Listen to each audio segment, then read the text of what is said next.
విశాఖ జైల్లో ఇప్పటికి దొరికినటువంటి సెల్ ఫోన్లు 3, ఇప్పుడు 4వ సెల్ ఫోన్ కూడా దొరికింది. అదేదో మనకు కనుక ట్రెజర్ హంట్ టైప్లో ఇప్పుడు సెల్ ఫోన్ హంట్ జరుగుతోంది. అక్కడ ఎన్ని సెల్ ఫోన్స్ ఎవరెవరు వాడారు, ఎక్కడి నుంచి వచ్చినాయి ఏంటి అన్న దర్యాప్తు అయితే తేలట్లేదు.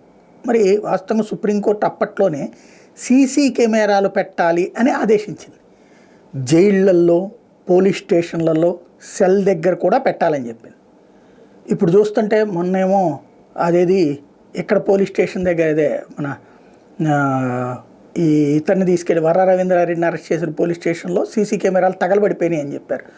అప్పుడు ఉన్నటువంటి డేటా తగలబడిపోయిందని చెప్పారు. ఉన్నాయి కానీ తగలబడిపోయింది. ఇక్కడేమో అసలు సెల్ ఫోన్కి అసలు అక్కడ లోపల సీసీ కెమెరాలే లేకపోవడం ఏంటో అర్థం కావట్లేదు.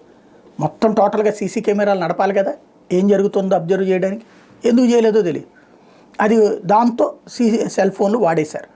ఇప్పుడు ఆ దొరికిన సెల్ ఫోన్లో సిమ్ములు లేవు కాబట్టి అది ఎవరిదంటే మాకు సంబంధం లేదంటారు.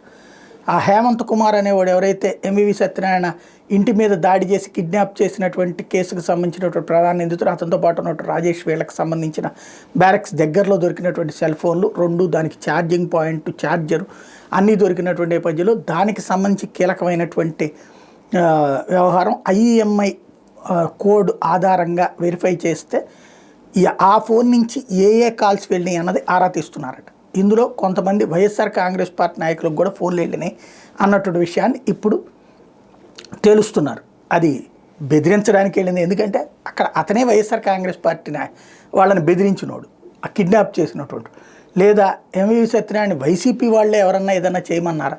ఇది ఒక కోణం. రెండవది వచ్చేటప్పటికి అసలు ఒక రౌడీ షీటర్ ఇంకెవరెవరికి చేశాడు, టోటల్ డేటా, వాడు ఎవరెవరికి ఫోన్లు చేశాడు అన్నది డేటా వాళ్ళతో కూడా మాట్లాడు. ఎందుకంటే ఫోన్ తీసుకుని బెదిరించవచ్చు, నేను జైల్లో ఉన్నానన్ను, లేకపోతే కనుక జైలు బయట వచ్చేసాను కూడా నీ సంగతి తెలుస్తాను బెదిరించవచ్చు కూడా.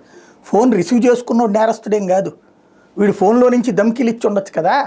ఆ రూట్లో కూడా దర్యాప్తు చేయాల్సిన అవసరం ఉంది.